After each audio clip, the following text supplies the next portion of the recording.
Hello everybody. Today we're doing a reaction video, right? We're gonna do a reaction video to some funny stuff.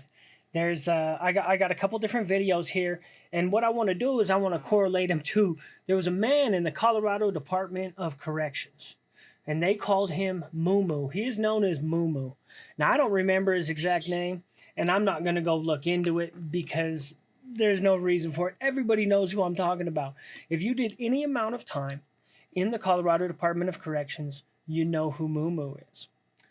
MooMoo got caught many, many years ago in the dairy. We have a dairy out here. He got caught with his junk in a baby cow's mouth. They ended up having to put the cow down because it wouldn't let go. So he's a black dude. He's a black dude. He's uglier than shit. Kind of a weirdo anyway.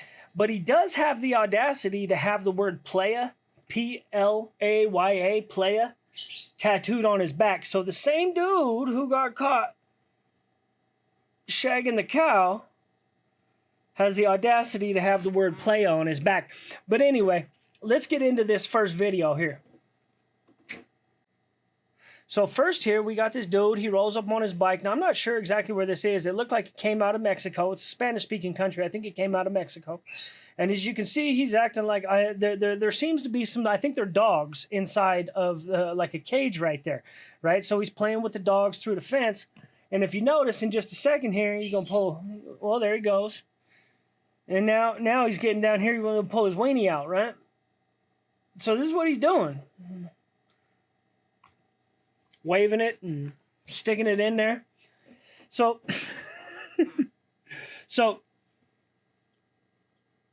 I don't know what causes people to do this. The statistics say that a lot more people do it than you would think. But so next we got a woman, and she's gonna put this dude on blast. She's saying that homeboy was shagging his dog in the old in the city they were in before, and so he got kicked out of the city. So we're gonna see what his reaction is. Here we go.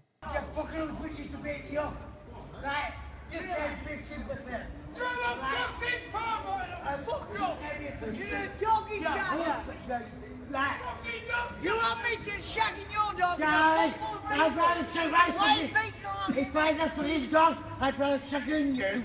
Believe me. Look at you. Now, I don't really speak this type of English, but I'm pretty sure he just told her I'd rather stick it in my dog than stick it in you. Look at you. So, sick burn, homie. I fucking check it in you. Believe me, I won't want you to I'd rather go shagging for you. You want me to shagging your dog? You're fucking slut. 5 years ago. No fucking like you, darling. I'll pick up. And a full full of people. You want me to shagging your dog? You heard that? I got fucking sue you now. Did you shag your dog or not? Yeah. I'd have it, but a little dog like that. Yeah. Did you shag your dog? Yeah, yes, that on that. Yes. I got right. Call the police. He admitted it, shagging his dog. So he got thrown out of the pub because he admitted shagging his dog. Yeah, You were talking fucking obscenities. mental. You were talking obscenities in the I pub. said I Did you shag your dog? I Did- stuck my What do you dog. say, I stuck my dog. You shagged You your shagged dog? your I stuck my dog. I stuck with it. Fucking Who the hell. fuck you do this with my dog? Jeepers. I rest my fucking case. Okay, so the final video we got here. Well, you're gonna have to put the dots together. You're gonna have to connect the dots on this one. It's a thermal image. It's an infrared image, and you tell me exactly what's going on here.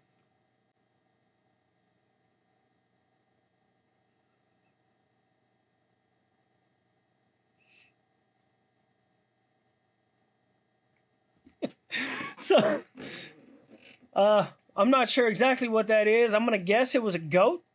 Looked like a goat if you ask me. Let's yeah. So anyway, this dude MooMoo was something else. You would catch people in the Colorado Department of Corrections that were just off.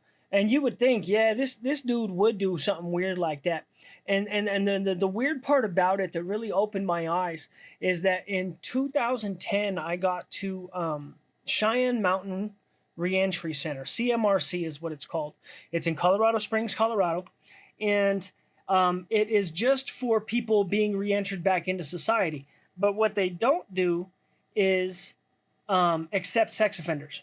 They don't deal with sex offenders at all because they just basically said, we don't know how to treat them. We don't have the facilities to treat them, so you really just don't bring them here. So, okay. What you noticed whenever you got to Cheyenne Mountain, I was there for about a year before I got out or something like that, and what you noticed was that there was no more weird people. Once all the sex offenders went away, there wasn't no more weird people. There was still fights. There was still a lot of fights. There was still a lot of anger and aggression, but all the weirdos went away. It was just a bunch of criminals. Once all the weirdos went away, all the weird shit went away, and you could just tell the people that would do like weird things. I don't know. There was one dude named, we used to call him Johnny Sinks, because that fool, as soon as counted clear, he'd be in the bathroom playing with water. I don't know what his trip was. He would shave his eyebrows off too, shave his whole body, shave all the hair off his body, and then go in there and play in the water in the sink. I don't know what his trip was. So he was a little bit off. But for the most part, the whole time we were at Cheyenne Mountain, it was cool. The only time that there was a weirdo there, that we found a sex offender there was this small point in time in like 2009, 2010, whenever they were taking, they were taking parole violators because they didn't have any room in Denver County, and they were taking them straight to Cheyenne Mountain and just holding parole violators there. They had us there in like brown jumpsuits. So I show up in this shit. We got a gang of weed. I got like 2 ounces of weed or something like that, and like an ounce of probably an ounce of tobacco. So we're fucking blazing. I knew I was coming back. So I swallowed a bunch of shit before I come. So we're in Cheyenne Mountain. We're smoking like a motherfucker. The couple of the homies are kicking heroin. So, you know what I mean? We're just fucking blazing. Everybody's having a good time. So what happened was whenever they were coming in, they took everybody's charges and put them up on the window with a list of all the people that were coming in. And one of this dude, I still remember his name was Robert Fox. He was a it said Robert Fox, and then it said like, it said sexual assault on a minor or some shit like that, right?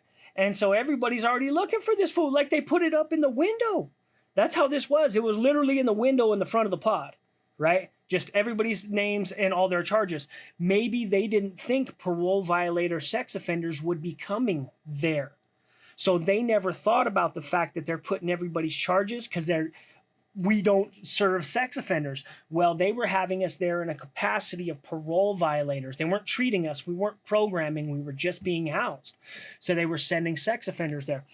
So sure enough, we're in like 8-man rooms. And sure enough, this fucking sex offender ends up in my room. Excuse me. So the homie Taz from Phoenix, Barrio and Ott. And, like the word and, Ott. O-T-T. A-N-N-O-T-T. Small gang from Phoenix. Cool as fuck. Dude's name was Porfirio. That was his name. Porfirio. I don't remember his last name. Coolest fucking dude you ever meet. Homie Taz. Anyway, we're there that night, and they put that dude Robert Fox in our room, and Taz tells him, hey, homie, I don't think it's going to work out. You know what I mean? We're trying to be cool because we're just here on parole violations, and we're really not supposed to be dealing with this anyway. And we got a gang of weed. Nobody wants to fuck it up because I brought all this weed with me. I got all this weed and tobacco. We know if we bash this dude out, it's going to be a problem, right? Because we're literally just here being held. He goes, hey, homie, it's probably not going to work, dog. It's probably not going to work. You should probably bounce. So he leaves. He just wraps up his shit. He's like, yeah, I'm not dealing with this. And he's gone. We don't even say nothing about the sex charge. Don't even say nothing about it. And he leaves. We come back. So now we're puffing in the room. We even got a bathroom in the room. Our own little bathroom and a shower. So we're in there blazing. Blazing like a motherfucker, right? This fool Hardy, this case manager named Hardy, comes busting in the door. He said, y'all motherfuckers want to go to the hole? And he points out Taz specifically. He said, how about you? You want to go to the hole? Y'all want to get out of here as soon as you got here?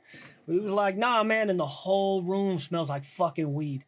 and tobacco. It's like an 8-man room, and we're all blazed because that's why we wanted that fucking sex offender out of there. You know what I mean? Get this fool the fuck out of there, right? So Hardy says, you guys fuck with this dude again, all y'all are going to the hole, right? So they put the sex offender back in there. So nobody says nothing. He just goes over on his bunk, and he's just sitting there in the corner, just being quiet.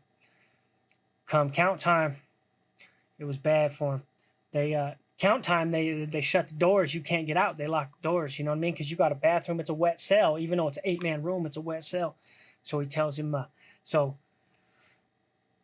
Taz comes down off his bunk, walks over. Dude's got like his stuff up on the shelf. He grabs dude's fucking jacket, walks over. Boom! He hits dude in the face with it. He said, put this over your motherfucking face, homie. I don't want to see your face. I don't want to have to look at it while you're going to be in here. So we make him sit there. He's sitting there in the corner, and then he drags him. Taz, after like 10 minutes, Taz drags him off his bunk. He said, you look too comfortable, homie. So he sets him up against the corner of the wall, and puts the jacket over his head, and he goes over and starts digging through his shit. Oh, I need some socks, and just starts taking this.